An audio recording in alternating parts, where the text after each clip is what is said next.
Entonces lo que vamos a ver hoy día es, bueno, vamos a ver si llegamos a integración, pero tengo que partir con esto de las funciones reales en la recta extendida. Entonces vamos a considerar, ¿cierto? R extendido, o R barra, no sé, que sería el intervalo menos infinito a más infinito cerrado, ¿cierto? R barra es R unión menos infinito y más infinito, donde menos infinito es menor que A, menor que más infinito para todo A en R, ¿cierto? Es la recta extendida. Ok, y consideraremos funciones, o bueno, dado X un conjunto no vacío, ¿cierto? Un conjunto. Entonces vamos a considerar funciones f de X en R extendido, o sea, puede valer más infinito o menos infinito la función en algún punto del conjunto. Y como queremos integrar en el fondo estas cosas, lo que vamos a hacer va a ser considerar la sigma álgebra en R extendido, ¿sí? Eh, a ver, ¿cómo digo esto? Entonces nos interesa estudiar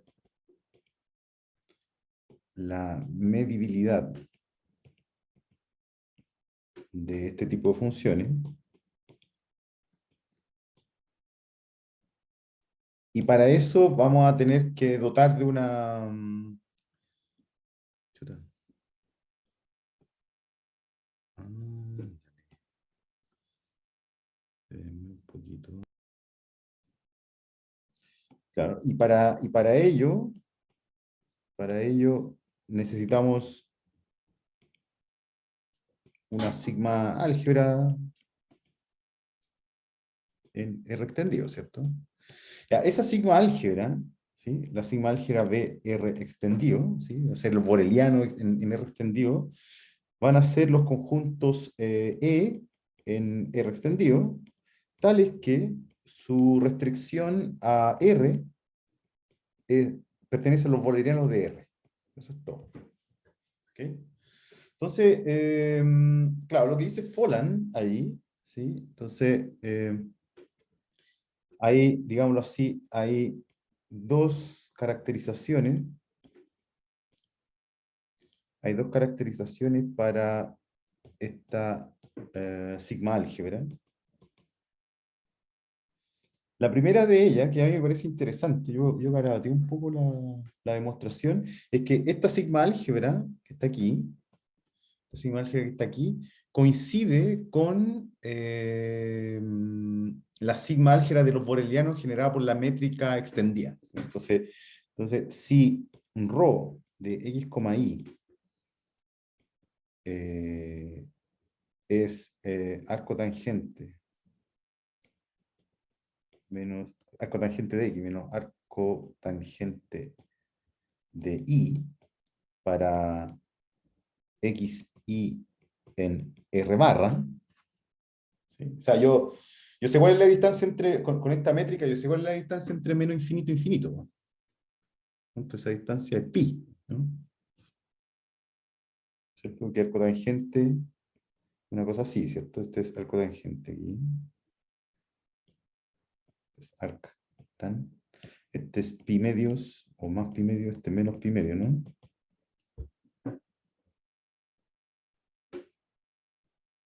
¿Sí? Entonces, claro, cuando yo quiero estimar, yo quiero calcular, bueno, aquí estoy sobreentendiendo que arco tangente de más infinito es pi medio y arco tangente de menos infinito es pi medio, menos pi medio. ¿Sí? Por lo tanto, cuando yo considero x en la recta extendida, entonces como esto es una inyección en el arco tangente, ¿cierto? Perdón, una inyección, inyectiva aquí. Entonces como que compactifica el conjunto, la recta. ¿Ya? Y claro, no mide igual, no es una isometría, ¿sí? Pero genera las mismas bolas tengo que tener cuidado nomás o sea, cuando estoy en R, cuando considero números, ¿sí? No más infinito, menos infinito, entonces el tamaño de la bola o del intervalo que define las bolas depende de si la distancia es menor que pi, en el fondo, y de dónde están localizados los puntos. Me explico. O sea, si yo digo, ¿cuál sería la bola de centro, cuál sería la bola de centro 1 y radio pi? No, eso quizá es mucho. La bola de centro 1 y radio pi medio. ¿Sí? Quizá ponerlo así. La bola de centro 1 y radio, no sé, claro. Esa bola es todo el espacio, incluyendo más y menos infinito, ¿no? O me equivoco, ¿no? Hay que tener cuidado. Bueno, a ver, calculemos. Esto es, a ver, pongamos un número, arco tangente de... Claro, que si pongo cero es muy fácil. Un ángulo notable. No quiero extenderme tanto con esto, pero arco tangente de 1, ¿cierto?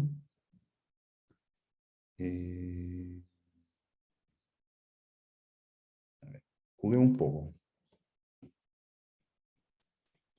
La bola de centro 1 y radio 1, ¿qué es lo que es esto? Son todos los X en R extendido, tales que arco tangente de X menos arco tangente de 1 es menor que 1. ¿Sí? Y arco tangente de 1, tangente de pi cuarto es 1, ¿no? Entonces esto me queda pi cuarto. Entonces son todos los números que tienen arco tangente de X entre 1, esta cosa aquí, menos 1 aquí, esto se va para allá, entonces 1 más pi cuartos y 1 menos pi cuarto. Claro, este no alcanza a ser toda la recta, ¿cierto? Porque aquí no alcanzo a llegar a... eh, no, sí, llego a infinito, po, ¿cierto? Porque infinito, el arco tangente de infinito es pi medio, ¿cierto? Y pi cuartos es más chico que 1, porque es 3, algo, partido por 4, son más chicos que 1. Así es que esto que está aquí es más grande que pi medio. Así que llega a infinito, esta bola toca el infinito. Pero no llega a menos infinito. Es un subintervalo. ¿Se entiende? ¿Sí? Ya. Bueno, ahora, entonces con esta métrica, ¿sí? Entonces, claro, ahora la distancia entre 0,1, entre x igual 0,1 e y igual 0,7, por decir alguna cosa, ¿sí? Obviamente con esta métrica ρ no es lo mismo que 0,6. La distancia no es 0,6. Es otra cosa que depende del arco tangente, etc. Entonces, la métrica, como digo, no hay una isometría, pero genera los mismos abiertos, ¿sí? Pero incluyendo más y menos infinito, ¿sí? Y entonces, para esa métrica, ¿sí? Entonces, ese conjunto que está aquí arriba, entonces, este conjunto que está aquí arriba, este beta sub R extendido, coincide con los borelianos de R generados con esa métrica. ¿Se entiende? ¿Sí? Entonces, ese conjunto, estos son los Borel generados en R barra con la topología de ρ. ¿Sí? Ya, se los dejo de tarea, lo voy a hacer porque me alargué mucho, pero es simple. Lo único que tienen que hacer es agregar, grosso modo aquí, si ustedes ven esta condición que está aquí, es grosso modo agregar más y menos infinito, porque esos átomos están aquí. Los átomos más infinito y menos infinito están aquí. Porque, por ejemplo, este átomo es la bola de centro más infinito y radio 1, por ejemplo.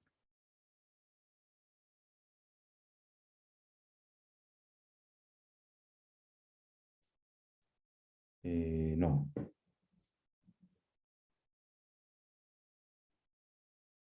Mm, no, deberían estar esos átomos. Deberían estar esos átomos. Claro, con esa métrica ρ puede que no.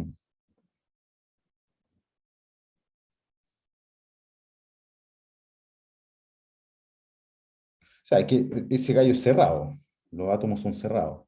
Entonces están ahí los borelianos. Entonces después aquí, dada esta definición que está acá, hay que hacerle el quite a los más y menos infinitos. O agregarlo. ¿Sí? Depende de cuál es la inclusión que estén tomando aquí. Y la segunda es que BR barra, que es el mismo de que está aquí arriba, ¿cierto? Los conjuntos en R barra, los subconjuntos de R barra cuya intersección con R son borelianos de R, también se puede escribir como están generados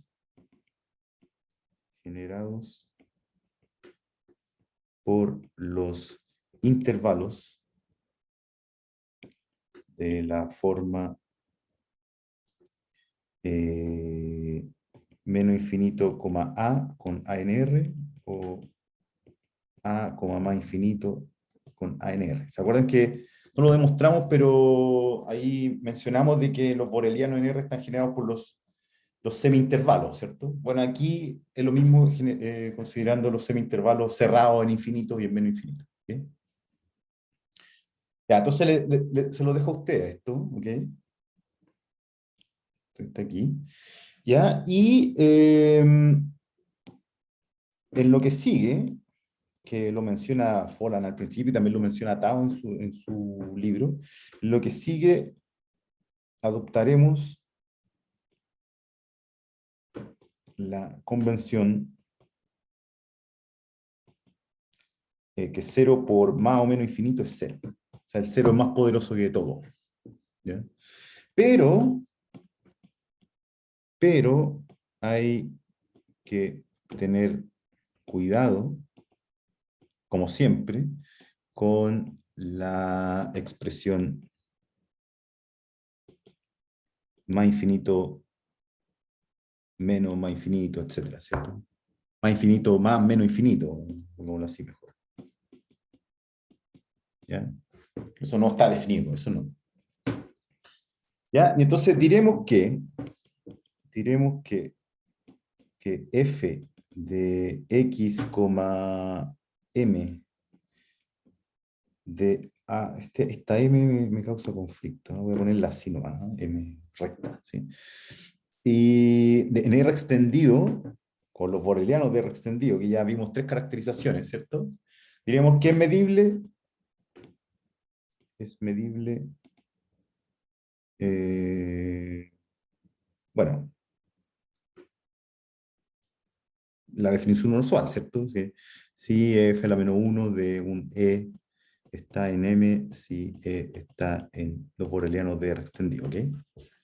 La definición usual. O sea, simplemente aquí, bueno, es la definición de conjunto medio, ¿sí?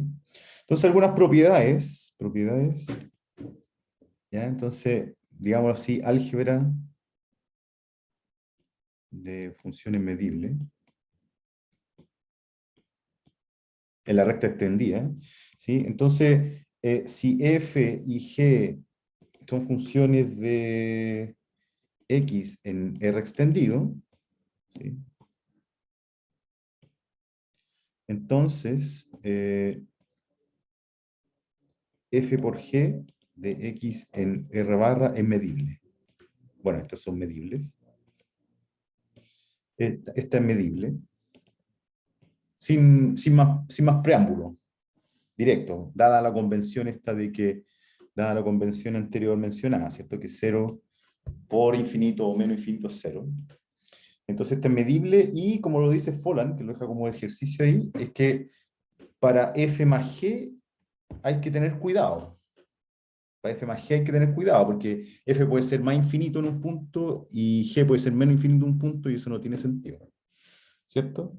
Entonces, ¿qué es lo que dice ahí? Uno como que le hace el quite a ese. Uno le hace el quite a esa álgebra. Entonces dice f y g, o sea, si h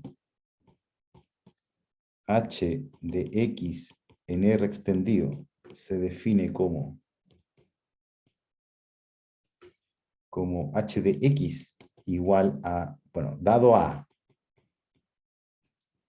en R barra, de hecho, si h se define como a cuando no puedo decir nada, ¿ya? O sea, si f de x es igual a más menos infinito y g de x es igual a menos más infinito, o sea, se anulan entre sí, entre comillas. ¿Ya? Yo eso le doy, cuando eso sucede, yo eso le doy el valor que a mí se me plazca. Puede ser hasta más infinito o menos infinito. ¿Sí? Y f de x más g de x en otro caso, entonces h es medible. H es medible. ¿Ya? O sea, simplemente aquí yo le hago el quite a esta evaluación indeterminada. ¿Ya? O sea, no hay cómo, no hay cómo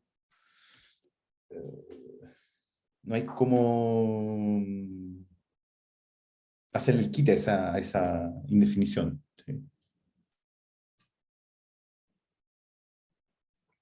Por supuesto, si f y g están definidas en R, entonces f más g no hay ningún problema, es medible. Y creo que eso ya lo mencioné. Ok, eso los voy a dejar, porque fueran los dejó. ¿Ya? Y tengo 1, 2, 3. Entonces pongamos aquí 3. Entonces, sean Fn, NNN, una familia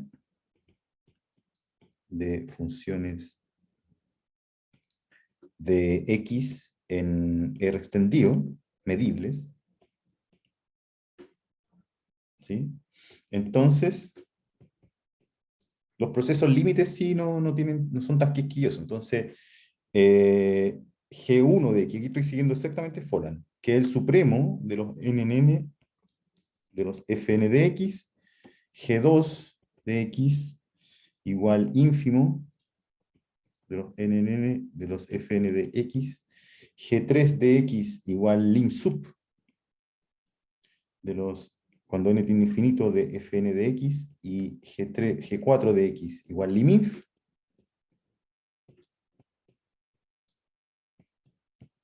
son medibles. Son medibles. En particular, por supuesto, cuando el límite existe, que cuando lim inf igual lim sub. ¿Ya? Ese es un caso particular.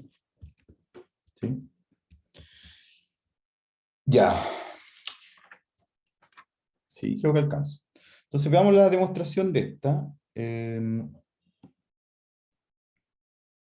Demostración de esta. ¿Sí? Ahí voy a anunciar la otra, también, que es importante. 4. Si f y g de x en R extendido son medibles, también lo son el mínimo entre f y g y el máximo entre f y g. Esto va a ser importante por las notaciones. ¿Sí? Ya, entonces veamos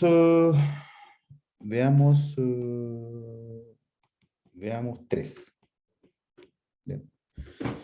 Ya, entonces 3 lo único que hay que hacer es, voy a ver esta. Voy a ver esta. Entonces, a ver.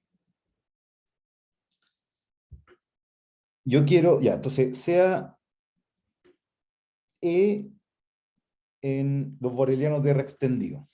¿Ya? Entonces, hay que mostrar que, entonces debemos ver que G1 a la menos 1 de E está en la sigma álgebra del conjunto partidas, de X, ¿cierto? Ya, entonces, déjenme desmenuzar un poquito este G a la menos 1 de E. Este es el supremo, ¿eh? ¿Sí? Entonces, G a la menos 1 de E, todavía no voy a decir quién son, en realidad, los X en X, tales que G1 de X está en E, ¿cierto? Y esto por definición son los X en X, tales que el supremo de los N de Fn de X está en E. ¿Ok? Ok, entonces, en E puedo tomar intervalos nomás, ¿sí? Me interesa tomar intervalos. A ver, a ver, ¿cómo es esta cosa? Claro, entonces, veamos qué intervalo me conviene.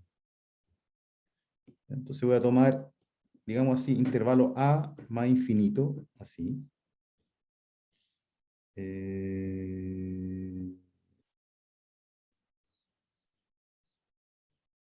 Sí, eso. Quizá me conviene. No quiero mirar en mi apunte. ¿Qué intervalo me conviene? ¿Tomar ese o tomar ese? Así. Lo voy a tomar así. Lo voy a tomar así. Y lo voy a tomar así. Ya, entonces fíjense. Voy a tomar este intervalo porque, bueno, me acordé que esto lo tuve que leer. Ya, entonces déjenme explicarlo por qué me conviene tomar estos semi-intervalos. Ya, entonces, por definición, que G1 de X esté en A más infinito, significa que el supremo está en A más infinito. ¿Cierto? Entonces, digamos que ahí está A, por allá lejos está más infinito. Y entonces, yo tengo una familia Fn de funciones. ¿Ya? Yo tomo un X, la evalúo y tomo el más grande de todos. Como el supremo está en el abierto, por eso es importante tomarlo así, el supremo está en el abierto, en A, significa que hay al menos uno, hay un Fn de X que cae aquí. ¿Sí? No tengo idea de lo otro, pero yo sí sé que existe alguno que cae ahí. ¿Están de acuerdo? Por lo tanto, al tomarlo así,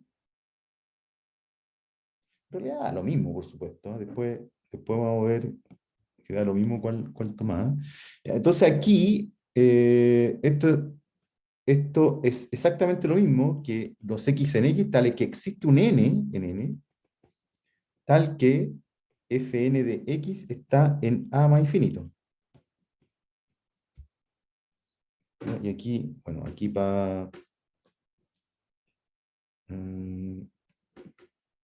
aquí los intervalos pueden ser abiertos también, ¿eh? ¿Ya? Ya, y entonces este conjunto es exactamente la unión de n en n de los X en X, tales que Fn de X está en A más infinito. Pero como cada Fn es medible, entonces este que está aquí está en M, la sigma álgebra de X. Como es sigma álgebra, la unión también está. Entonces este está en M.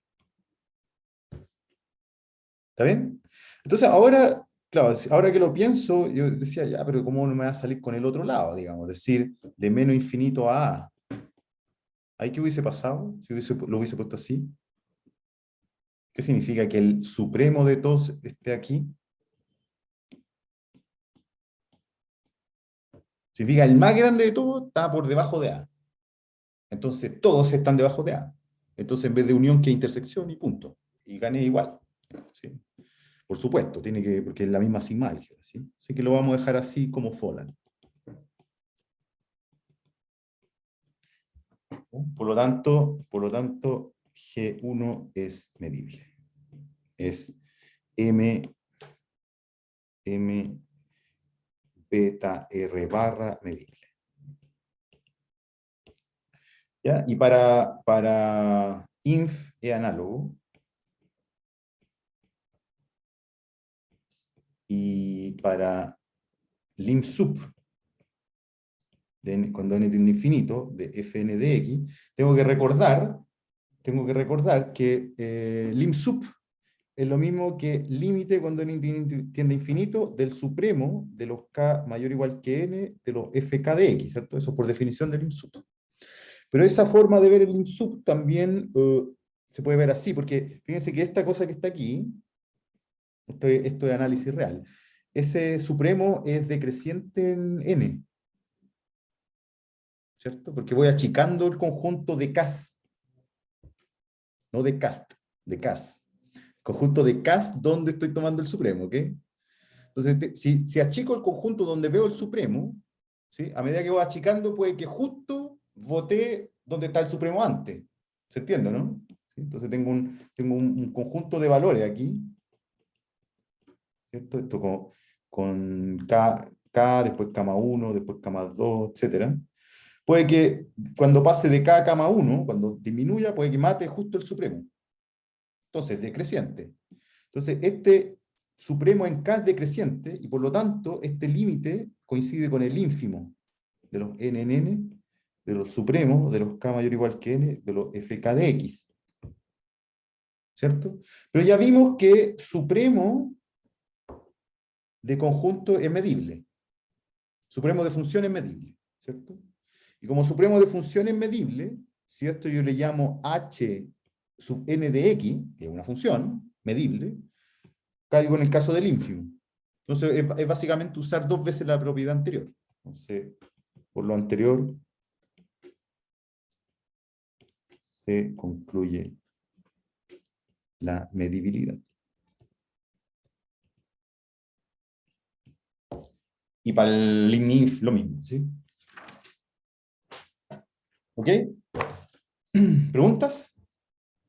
¿Comentarios? ¿No? ¿Todo bien? Ya. Ok, y bueno, ¿cuál me faltaba? Me faltaba, bueno, aquí es fácil ver que esta también se tiene, pues, este y este, un caso particular de estos que están acá, digamos, ¿cierto? Cuando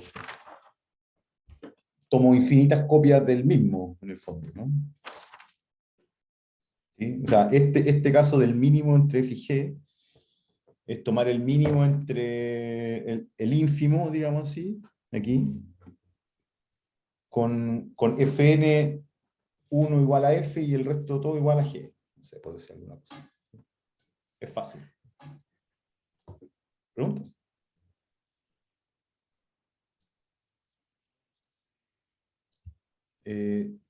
Oscar, no te escucho. Ahí quizás sí. Ahí sí, sí. Ahí sí, ya. Que me acuerdo que cuando uno demostraba cosas con máximo y mínimo, uno recurría a una especie de truco, pero involucra el valor absoluto. El tema es que aquí no tengo valor absoluto. ¿Por qué no? Sé que el valor absoluto es medible. Es que tendría que usar qué composición de medibles medibles. ¿Sabemos eso? Sí, por lo mismo.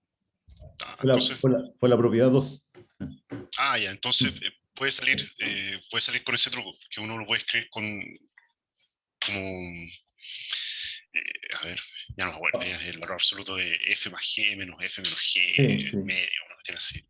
Claro, lo que pasa es que, yo creo entender creo anticipar un poco lo que tú estás mencionando, que podemos ponerlo como una observación, y es que se define f más, o digámoslo así, para A en R, voy a ponerlo en R, se ha extendido, la juego. Para ANR, no, para ANR no me la juego ahora. Para ANR se define A más como el máximo entre A y 0, y A menos como el máximo entre menos A y 0. ¿Ya? Por lo tanto, los dos son positivos. ¿Sí? Entonces, de aquí de aquí se tiene que A siempre se puede escribir como A más menos A menos. ¿Sí? Y en particular esto se extiende a funciones, ¿cierto? Extensivo a funciones. ¿Sí? En el sentido de que f de x se escribe como f más de x menos f menos de x. No sé si exactamente eso es lo que tú estás mencionando, pero igual tenía que decirlo. Ahora, el valor absoluto me da la impresión que es esto. Ese es módulo de f, Sí, sí. ¿cierto? Entonces, claro, quizás mejor verlo Claro, así, ¿no? claro, y además, valor absoluto es suma de medible, así que es medible gratis. Sí, pero caché que ahora que lo pienso hay que tener cuidado con lo que dijiste sobre la composición, porque vimos que depende de la sigma álgebra. Claro. Lo recuerdas, ¿cierto? Dijimos, Ujú. de repente, si tengo que son Borel medible, recuerden que yo lo mencioné como un abuso, o sea, como una distorsión del lenguaje más que un abuso, ¿cierto? Porque cuando uno decía es Borel, el Lebesgue medible, entonces estoy usando Borel, a ver, ya, no sé si vale la pena volver hasta atrás. No, creo que no es necesario.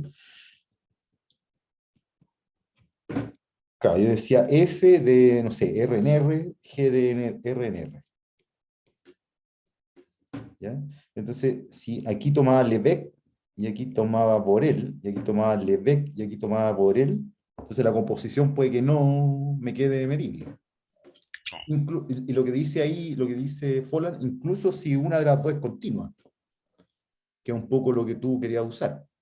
claro, Entonces hay que tener, pero tiene que ver con eso, con que tomo una sigma álgebra más débil en el conjunto de llegada y ahí la composición puede que pierda la medibilidad. ¿Sí? claro, tiene que haber consecuencia en la. Bueno, como siempre en realidad, tiene que haber consecuencia en la composición al momento de tomar la sigma álgebra. Claro, claro, exactamente. Ok, entonces ahora bueno, vamos a tomar en cuenta esto, ¿ah? Como descomponer como restas de positivas, una función en el fondo de esta parte. ¿Sí? Entonces vamos con funciones simple integración.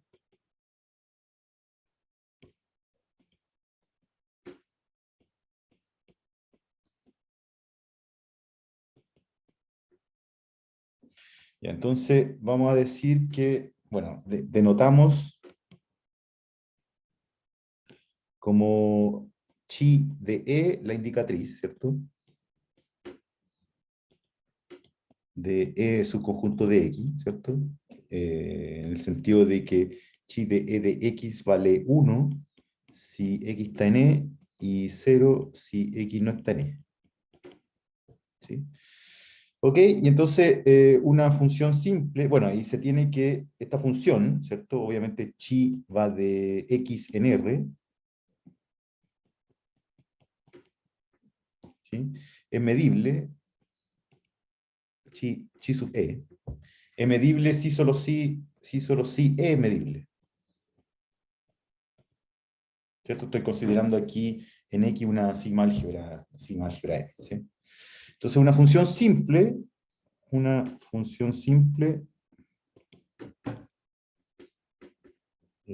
tiene la forma f de x igual suma de j igual 1 hasta n de a sub j por indicatriz de e sub j, donde n finito, ¿ya? A sub j está en R y EJ pertenece a M, a la sigma álgebra, ¿sí? Entonces es una cantidad finita de elementos, ¿sí? Entonces ahí dice Folland, bueno, no vamos a tomar no le vamos a hacer caso a los AJ infinitos. Eso como que nos vamos a dejar fuera. ¿Ya? No vamos a admitir funciones simples que se prendan con un infinito aquí. ¿Ya? O sea, el nombre está muy bien puesto, es simple, ¿ya? No queremos complicarnos aquí la vida. ¿Ya? Entonces, la gracia que tienen estas funciones es que es el teorema de aproximación. ¿Ya? Entonces, aproximación de medibles por simples.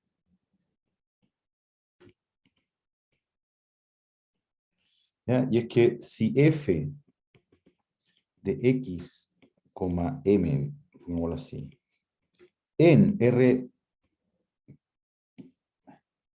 en ser infinito, ¿ya? Nos vamos a concentrar en funciones positivas aquí, por un buen rato. ¿Ya? Entonces voy a tomar una función que es medible, ¿sí? Es la sigma álgebra inducida, en la sigma álgebra inducida de los Boreleos extendidos en el intervalo cero infinito, ¿sí? ¿Ya? Entonces, existe una sucesión phi n de x en cero infinito de funciones simples, tales que es creciente, phi n menor o igual que phi n más 1 para todo n, y phi n converge monótonamente a f cuando n tiende a infinito, puntualmente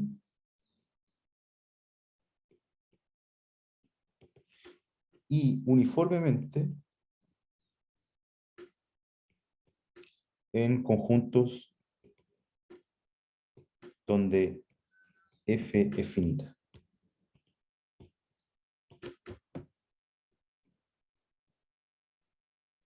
Esto me parece un poquito redundante, esto de uniforme, porque mirando la demostración, uniforme implica puntual, pero bueno, se hace hincapié en ello. ¿Ya? Que típicamente es una propiedad o un modo de convergencia que es ad hoc a funciones continuas, pero aquí es sobre cualquier cosa. ¿Ya? Es como se aplica sobre una familia bien general. ¿Ok? Ok. Demostración. Voy a demostrar esto. Entonces, bueno, por supuesto que voy siguiendo Fola. Entonces, lo que se hace, o sea, ¿cómo se construye esta función? Entonces, dado n en n, y para cada k en n, tal que 0 menor o igual que k, menor o igual que 2 a la 2n menos 1, definimos los conjuntos E sub nk, que van a ser las preimágenes a través de f de los intervalos k a la 2 menos n, k más 1, 2 menos n, cerrado. Así. Voy a explicar esto. Ahí mismo lo dice Foran.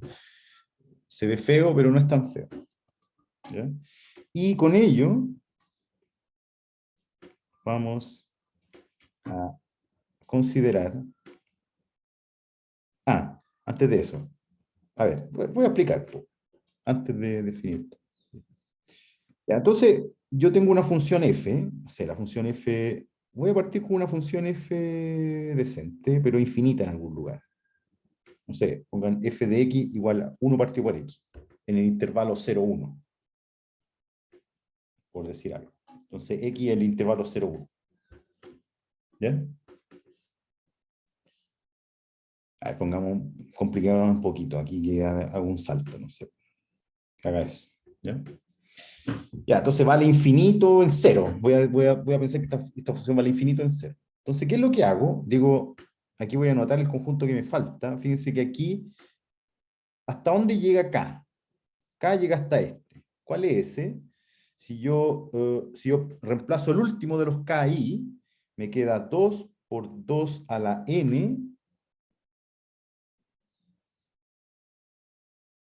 ¿sí? Menos 1 más 1, ¿cierto? Por 2 a la menos n. Reemplacé nada. Entonces se va lo n.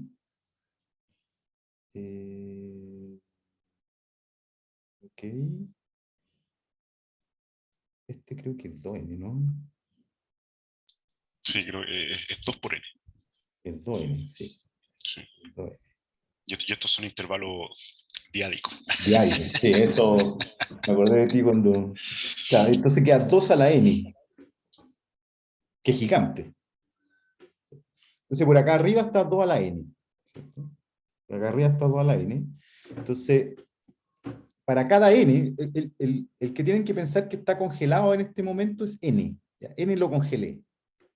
N está congelado. ¿Ya? Y el que voy a mover es el k. ¿Okay? Entonces, el último, dado n, el último que voy a ver, el último intervalo que va a haber f es 2 a la n. Y entonces después define f sub n, que es el tipo que le falta, es f a la menos 1 de lo que le falta, que es 2n más infinito cerrado. ¿Sí? Ok, entonces, ¿qué es lo que hace? Entonces, digo, me pongo una altura gigante, que sería 2 a la n, y después este 2 a la n, como bien dice Oscar, lo divido en cubos diádicos, chiquititos. Entonces, por eso son caletas. ¿Ya? Entonces, un intervalo gigante, que sería 2 a la n, lo divido en intervalos muy chiquititos, digamos así, de largo 2 a la menos n, entonces necesito caleta, necesito todo esto. ¿Ya? Entonces divido aquí, no voy a exagerar el dibujo, si no, no se va a ver nada, pero cada uno de estos intervalos es disjunto, si ustedes se fijan, ¿cierto? Estos intervalos son disjuntos, porque son cerrados, abiertos en el izquierdo, cerrados en el derecho. Entonces aquí, bueno, voy a dividir, aquí voy a ser exagerado con el dibujo aquí. ¿Ya? Entonces, veo cuáles son los conjuntos que miran, cuáles son los conjuntos en X que miran esos intervalos. Entonces aquí radica aquí está la diferencia sustancial entre, quizá me adelanto un poquito, pero la integral de Riemann y la integral de Lebesgue. Porque la integral de Riemann divide aquí abajo primero. Dice, tomo una X partición aquí abajo, punto, o alguna partición. Y Lebesgue dice, no, pues yo no quiero mirar eso, yo voy a partir acá, yo voy a partir acá, y voy a ver lo que me queda abajo. Como abajo tengo más holgura, porque ahora tengo una sigma álgebra, etcétera, etcétera, que puede haber conjuntos de cualquier tipo, entonces, bueno, ahí me la arreglaré. Entonces, este que está aquí sería un conjunto. Miro eso, los que caen aquí adentro. Entonces sería S y S. Ese sería un E sub K algo. E sub K1N. Mientras que los que caen aquí sería este nomás. Este de aquí sería E sub NK2, etc. Y entonces particiono dependiendo de qué es lo que mire la función aquí en el eje Y. ¿Ok? Ok, entonces defino estos conjuntos. Chuta, lo borré, ese no lo quería borrar.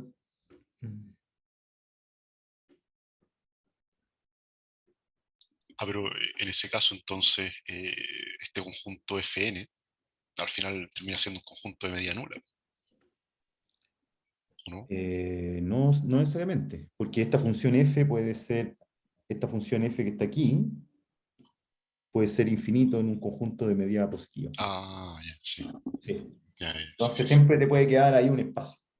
Y por eso, ya, esa es una muy buena acotación, porque por eso hace esta salvedad de la convergencia. De que tiene que ser uniforme. Ya. Claro, porque Cuando si es no, apocado, ya. en otro caso, imagínate, vale más infinito en la bola 1, no lo voy a alcanzar nunca, Claro, porque por simple, y la simple no... ¿sí? ya, perfecto.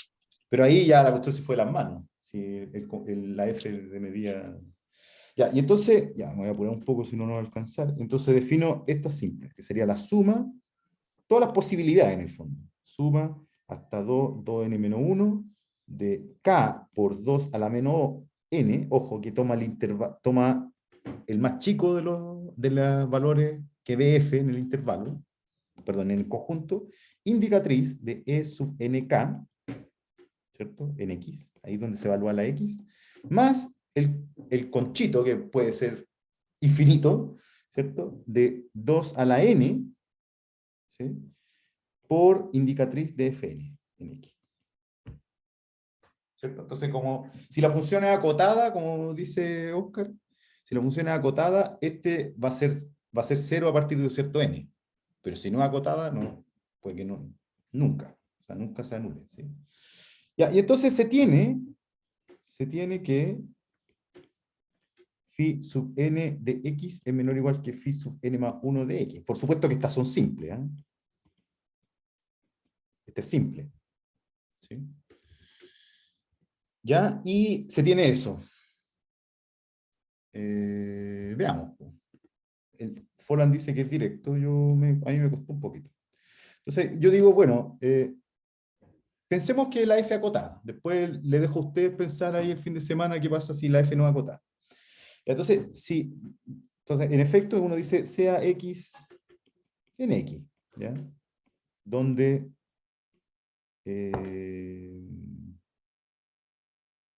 F es finito.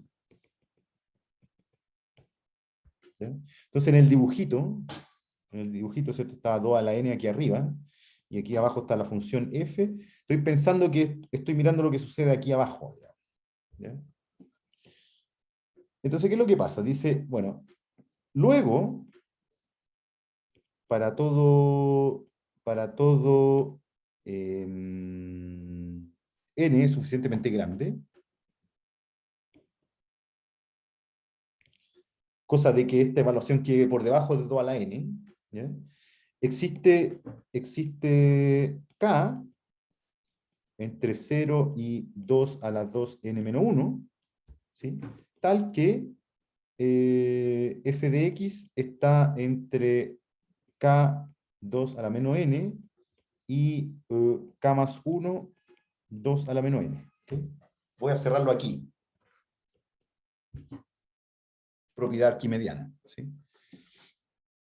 Ya, entonces, eso significa, si esto pasa, entonces si yo lo miro ahí, entonces phi n de x, entonces de aquí sale que phi de n de x es k por 2 a la menos n, ¿cierto? Porque toma el extremo izquierdo del intervalo, ¿cierto? Aquí. ¿Ya? Ok.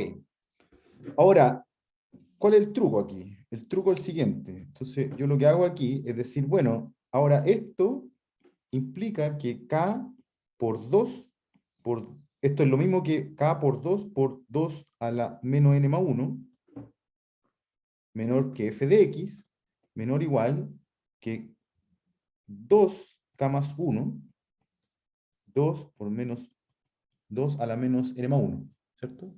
Entonces me corrí un poquito para pasarme al n siguiente, aquí. Me corrí un poquito para pasarme al n siguiente. Ya, y entonces este lo escribo como 2k, y este que está acá es 2k más 2, ¿cierto? Entonces ahora al nivel n más 1, ¿cierto? El valor de la f puede estar en 2, puede estar, porque ¿cuántos enteros hay de aquí a acá? ¿Cuántos enteros hay de aquí a acá? Hay 2 más, ¿cierto? 2k, 2k más 1 y 2k más 2. Y este no puede ser, este sí. Entonces la f, fíjense que aquí la f yo no la movía, estoy tomando el mismo x, pero estoy mirando en una nueva partición dónde quedó. Entonces aquí este gallo estaba en ENK, ¿cierto? Entonces x está en ENK, por lo tanto, phi n de x es k por 2 a la menos n. Mientras que si yo lo miro al siguiente nivel, f de x, o sea, de aquí sale que x puede estar en 2, puede estar o en en más 1, 2k, o puede estar en en más 1, 2,1, ¿cierto? Pero en cualquier caso, me queda que phi n más 1 aquí es más grande, ¿cuál es el más chico? Si hubiese estado aquí. Si hubiese estado aquí, me queda 2k por 2 a la menos n más 1, por definición de ENK, o por definición de phi n más 1, ¿cierto? Pero en cualquier caso, ¿Bien? Aquí me devuelvo en el truco, esto me queda menos 2n. Entonces, phi n más 1 es siempre más grande que phi n. ¿Sí? Por lo tanto, phi n es menos o igual que phi n más 1. ¿Ok? Ok, entonces les dejo a ustedes de tarea qué pasa para arriba. ¿Bien? Pero para arriba, en el fondo, puede pasar algo parecido a esto. En el fondo, como si yo paso de n a n más 1, ¿cierto? El siguiente va a quedar por arriba y el n se quedó pegado. Se quedó pegado Que en 2n. estaba pensando que es como una búsqueda binaria que uno Claro, hace de repente en computación. claro, efectivamente, efectivamente. Aquí, claro, parte en 2, el mismo intervalo lo parte en 2. Claro, y se pregunta dónde estoy. Eso, eso. Mm, Entonces, puede ser estrictamente mayor. De hecho, lo necesito porque quiero ir avanzando. ¿Sí? no, ¿Ya? Y, claro, por definición, phi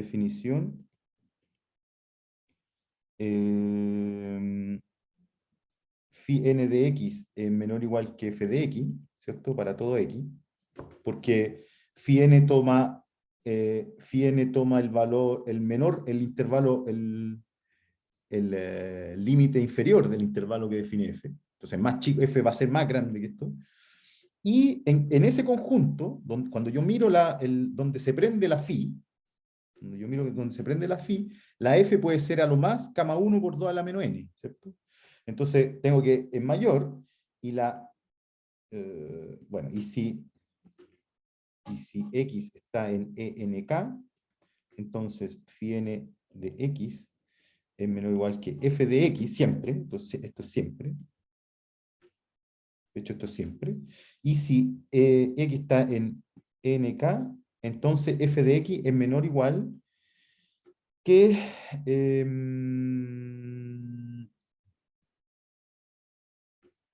déjame ver esto, claro, claro, fx es menor o igual que 2,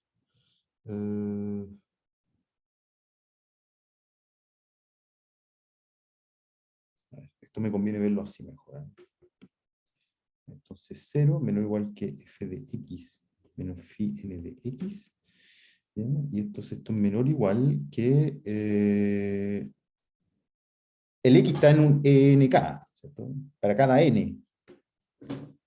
¿Ya? Y entonces en ese conjunto, este va a ser menor o igual que k más 1 por 2 a la menos n. Y este es igual a k 2 a la menos n. Eso. Esto es siempre. Y si x pertenece a enk, entonces tengo eso, y aquí se me cancela S con S, y me queda menor o igual que 2 a la menos n. Y entonces, cuando la f es finita, tengo porque esto tiende a 0. Entonces lo aproximo, que sería la parte. ¿Sí? ¿Preguntas? no, todo perfecto. Todo Ya. claro. Todo bien, profe. Ok, y entonces, bueno, hay una caracterización, vean ahí en el folder, no tengo aquí a mano, creo que sí, creo que sí, creo que sí, creo que sí. Bueno, esta es la propiedad, esta fue la proposición 210, ¿eh? Este es 210 Folland. Entonces hay una versión compleja que se las dejo a ustedes mirarla, ¿sí? La monotonía es por componente en el fondo. O sea, la monotonía es sobre el módulo de la función, y eso lo hace por componente. ¿Sí? Ok. ¿Preguntas? ¿Comentarios? Todo bien. Los diádicos poderosos. Sí, grande los diádicos.